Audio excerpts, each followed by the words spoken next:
Hi, I'm Darren Long from Delta Harbour Assets, and on this week's Hard Money Show, a simple look back at this early time of the year at how gold has performed against recessions. We're expecting one. We'll tell you how it's done. We're going to look back at 7 different recessions over the last 40, 50 years, and I'll bet you're going to like what I have to say. Stay tuned. Hard Money starts right now. There are no shortcuts to building wealth today. It takes time, effort, sacrifice, and diversification. But today, diversification means something different than it did in the past. You deserve a more secure way to protect and grow your wealth. At Delta Harbour, we take this to heart.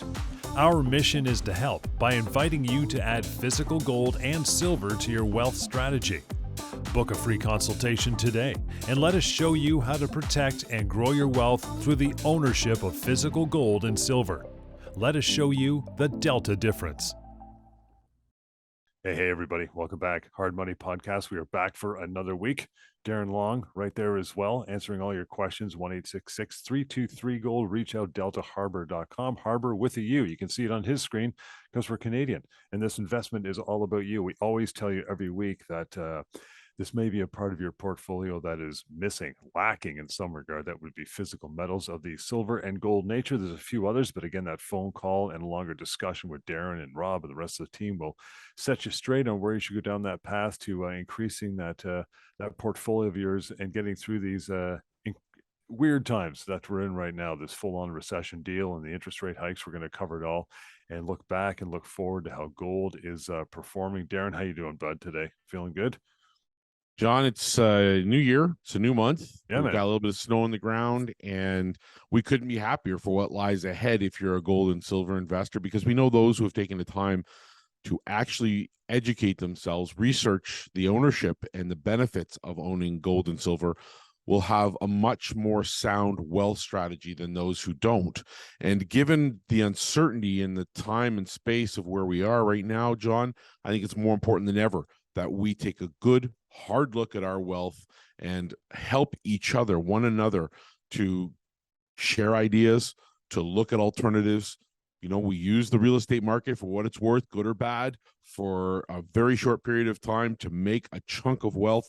Take some of that wealth off the table, put it into assets like gold and silver, which have been here for generations, thousands of years, which central banks own, which individuals all over the world in every single corner own. And this is something that we preach here too at Delta. So yes, exciting time, exciting place, and love today's topic. It's going to be exciting. Timely show for sure. Gold versus recession. So how has gold performed in previous recessions? I know you like to look back at, we're probably right back to the 70s and beyond. So what do you think about that, pal? Well, it's an important historical note to make, and we won't spend a great deal of time today, but suffice to say, if we don't look at the past history, it may not give us much of an indication as to what's coming and what lies ahead. Mm-hmm. I like looking at history because, as you know, I believe history repeats itself. It's cyclical in nature, and financial markets have been indicating a possible recession is on tap here. And I think right now you're going to find a very high level percentage wise of economists, analysts, bank owners and managers and central banks around the world, which think that, like us, there is going to be recession during this year. Again, we don't know, John, what's going to be the tipping point. There's always something that, from an event standpoint, that always tips the scales. In 2020 it was COVID. In 2008 it was the financial crisis, which really was sparked by the fact that the US economy almost literally caved in on itself, and some say within hours of doing so, and we call maybe the Lehman Brothers event and the selling out of Lehman's or many other institutions. But really what we saw were these underlying fundamentals that were all there and were they were shot across the bow. They were always staring us right in the face. And right now we're looking at one of the big ones, which is, and we follow the U.S. because as the U.S. goes, so does the rest of the world. So even though I wrote about what I think 2023 will be, and that is that we'll have regionally differences of levels in terms of the depth of recession. Some will be mild, some will be medium, some will go very deep as credit shrinks, as we lock up and freeze in a certain point of time. What we're looking at right now is one of the big signals, which is the inverted yield curve, where basically long-term interest rates are lower than the short-term interest rates, a typical indication that recession is very close at hand. And if we look just this past week at the recent US ISM services data, it further supports the idea of a near-term recession, stating that there's weakness in the manufacturing sector and a lot of different little tidbits that point towards that. Those are hard data points. I can't look towards job creation or unemployment rate that slightly drops, or us halting interest rates from going higher. The damage is done. It's already been set in. It's going to take 6-7 months for us to feel here in Canada, especially, what these 8 interest rate hikes have done. So yes, it's important to look back and take a peek at how gold has performed in previous large recessions. And so I think this week we're going to have a bit of a visual on the screen that we'll have put up while we're doing this show, which will give you the opportunity to look at and see what has actually happened. And so we look at the recessions by year, stemming all the way back to 1973, and then we look at the length of those recessions by months. And what you'll see is there's almost always, with the exception of 1981 and 1990, 73, 80, 2001, 2008, and 2020, gold bullion performance in absolute terms was positive. In 73, it rose in 16 months of recession by about 39%. In 1980, it rose by 71%, which was the big peak of the bull market of the 70s for gold and silver, which we've discussed ad nausea. In 2001, just at the onset of this market, over an 8-month stretch where we saw the dot-com era kind of come to a close, NASDAQ kind of shrunk, and then, of course, 9/11 occurred. We saw over an 8-month stretch about a 19-20% gain in US dollar terms of gold. In 2008, with the financial crisis, 69% gain over 18 months. And then over 2020, over about a 2 to 3 month period, we saw about a 25% increase in gold. And although this show today is primarily talking about gold, for the purposes of this show, silver was like gold on steroids during all of those incidences. So there's only been 2 occasions in 7 different recessions, all the way back to 73, in which gold didn't have a net positive performance. And there are reasons for it, which we'll discuss today. But we can conclude that from that data, gold has a very positive relationship with recession. And we expect recession this year. And the movement is very clear. We expect gold to rise. We expect silver to be, as we said, gold on steroids, so to speak. And it tends to perform well in absolute and relative terms during a U.S. recession. Specifically, if you look at gold, when looking at returns from 6 months before the start of a recession to 6 months after the recession concludes, gold has returned an average of 28%, and it's outperformed the S&P 500 and the TSX both, but the S&P 500 by about 37%. It is worth noting that the economic cycle takes us to the doorstep of recession as we speak. And when we began to study this back in 2004, when I got into this market, we concluded that there were 4 major fundamentals that were at play. Although this was an event-driven market, and at any given moment something could blow the lid off of this, prices could go extremely high. We're watching, and have always been watching, currency depreciation. Right now, of course, it's the US dollar versus the basket of other currencies. We call that the US dollar index. We're watching inflation, and we were watching the threat of inflation, which definitely put a charge into the value of gold and silver, especially over the last 2 decades, in which case we've looked at those numbers before, but gold is averaging around 8-9% cumulatively over 20 years, silver around the same. And then, of course, geopolitics. Why do central banks hold gold and silver? It's a protection mechanism. They use it to ensure their foreign reserves. They use it to ensure themselves locally against the threats of geopolitical instability, whether it's war, whether it's, any number of things that can happen regionally that might put a bit of a dent into the regional economy. They pick up gold, and you're seeing that happen right now. China, Russia, India, Brazil, all the big BRIC nations, all the minor nations in those regions, the Middle East, they're all net gold buyers. And we seem to be the only country here in Canada that's not smart enough to recognize that. I don't know if we just think that our goodwill and our smile will get us through, but I think it's definitely something that we have to pay attention to, because unfortunately, under Trudeau, he liquidated the last little bit we had and basically said that gold is not of importance to this economy. But it is. It's a resource. We're one of the largest providers of raw gold in the world. We have more in the ground than pretty much anywhere else in the world right now that's untapped, that's in the north, that hasn't been touched. And so ultimately, yes, we look at the positives of what has occurred. We apply that to common sense. And here at Delta, we're holding everyone's hand to get them into the market, John, to get them gold in their home, to get them gold in storage, to get them gold and silver in their registered accounts, however they want to do it. And that's exactly why when we look at these things, we don't just leave it to chance. We study the data, we look at what has happened, and we apply that to common sense thinking. It is time. It's more than time, John, to take a look at your wealth strategy and to add physical gold and silver to it. And we're going to talk about the different mechanisms to get that portfolio up and running here in just a bit, Darren, as you glance by there. According to your chart here, the red is 81 and 90. So what about those poor returns in those two particular cycles? What happened then? What's responsible for it? Well, I'm glad you asked, because I mean, it's important to look back at them. The poor returns for 81 and 90 were due to specific circumstances. In 81, Paul Volcker, who took over as the Fed chairman in the U.S., and this guy was on, a power trip, total power trip. And he just said, okay, to hell with this inflation, to hell with this stagflation, to hell with everything that we've just experienced. Interest rates are going higher.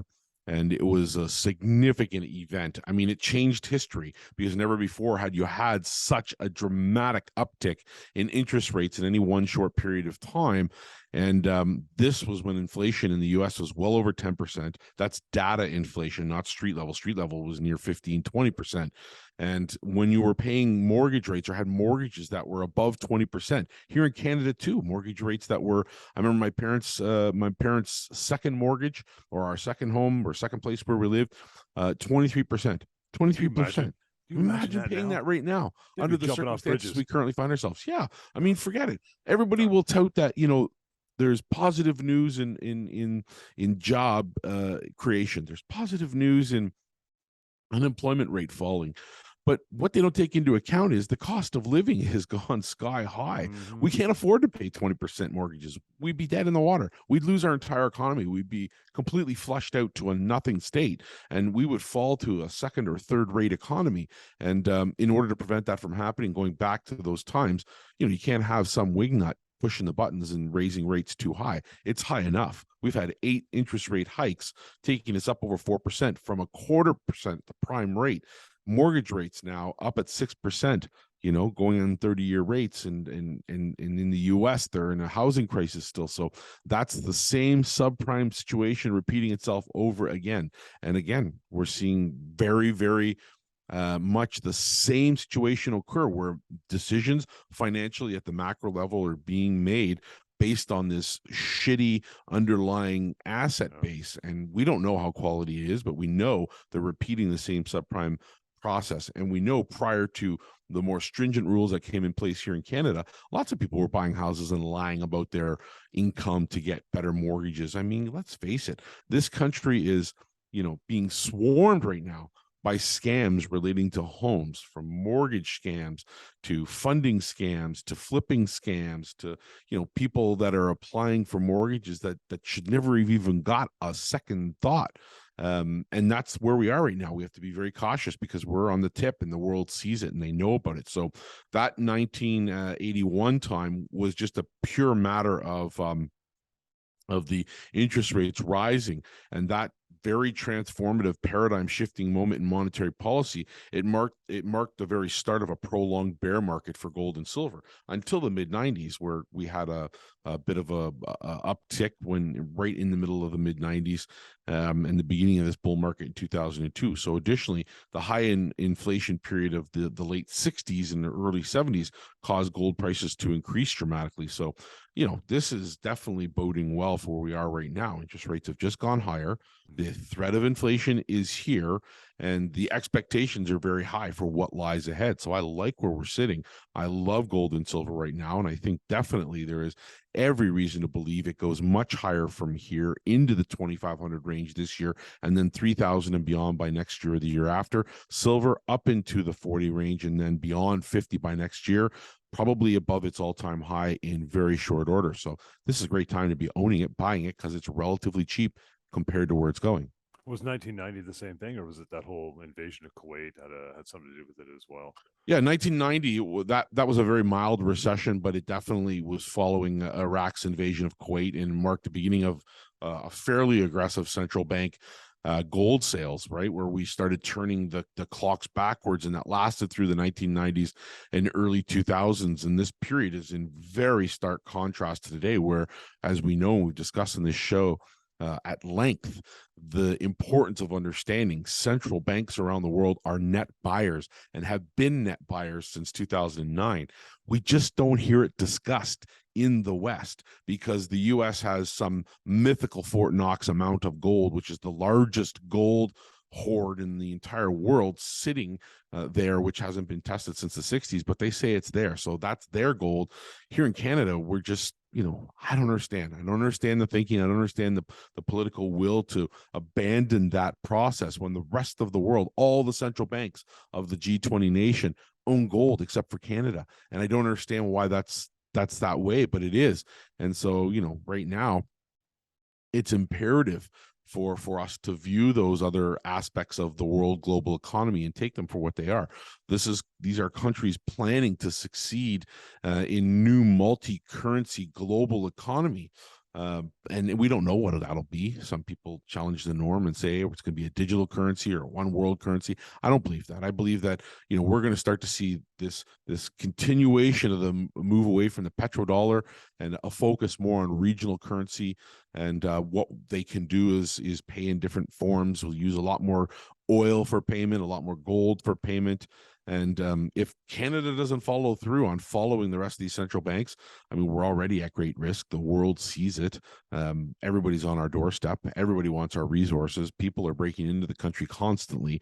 It only becomes a matter of time before this goodwill and these smiles no longer get us the same results. And already we're seeing that. So, yeah, in reality, I think it's imperative that every single investor that can own physical gold and silver. It's the smartest thing you can do for diversifying your wealth, in my opinion. And it's easy to do. It's so simple. And we've always maintained that it's imperative to be resourceful and recognize the pitfalls of being too one-sided in your portfolio. So if you look at your wealth strategy right now, the most common wealth strategy is stocks, bonds, and cash.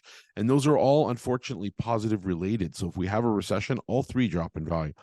So, I mean, there's no way out unless we get to the point at which we start to think smart, use our head, connect with companies like Delta to research and educate ourselves about the value of owning physical gold and silver. And this is the time, John. This is when it's going to explode. This is when you can say, look, I put that 15, 20, 30% of my other resources into a gold component or a gold silver component. And I thank God that I did, because it protected my family. It grew my wealth. It put my kids through school long term. It helped me to buy that extra cottage, that toy. It just ensured my wealth and kept what I had safe. All those things are reasons to buy gold and silver, especially through Delta Harbour Assets. Again, deltaharbor.com, 1-866-323-GOLD is the way to start that phone conversation. Well, you did mention a few minutes ago, so let's take the last couple minutes here, Darren, this week and talk about how to do exactly that, get our paws on some and get that portfolio happening, right? Well, the website's there. It's for your pleasure, for you to use to educate yourself. And the very first and simple way to start is by going there and just shopping on the store like you would online. You grab a small piece of gold, see how it feels.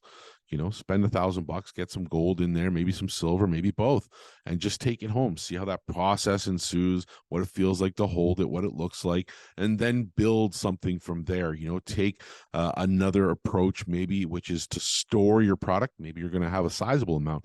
1,000 was a good start. 5,000 was a good start. Now you want to put in 10, maybe 50, maybe 100,000, maybe more, a couple of million if you're that type of investor.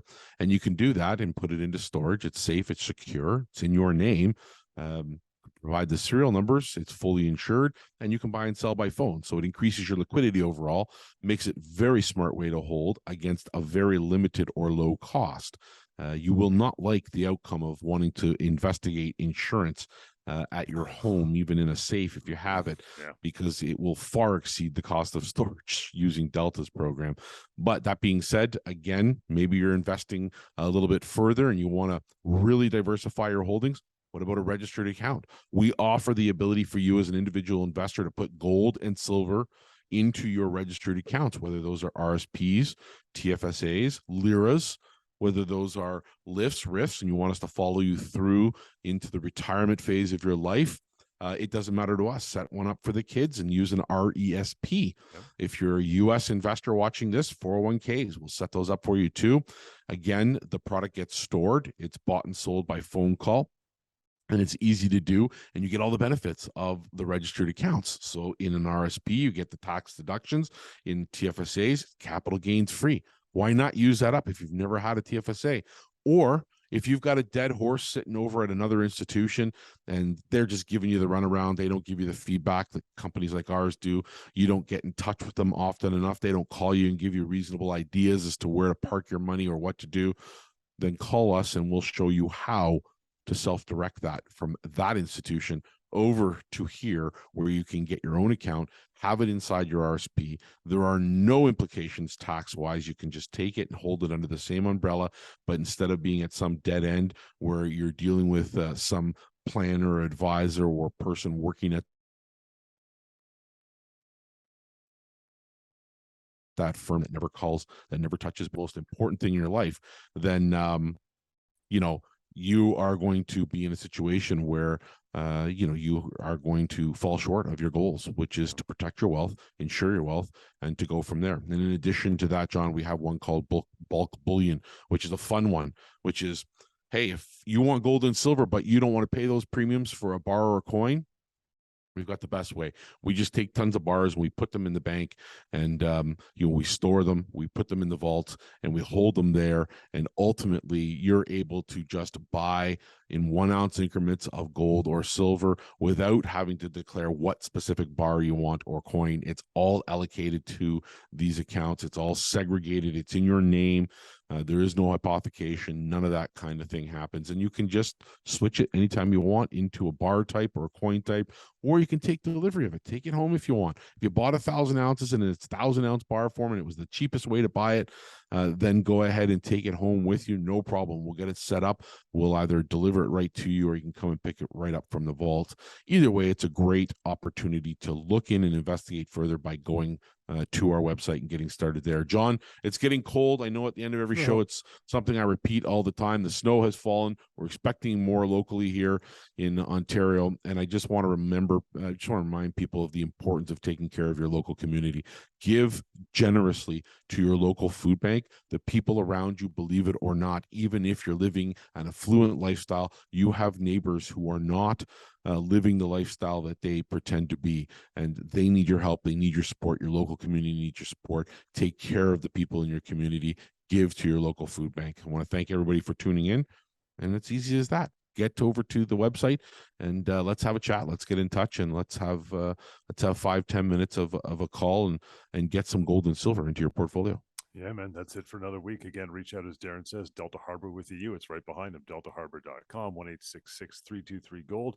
And on YouTube and Instagram, Facebook, LinkedIn, all search Delta Harbour, the same thing, and investigate the different options for you to get that portfolio up and running. And we'll catch you next time on the Hard Money Podcast. Have a great week.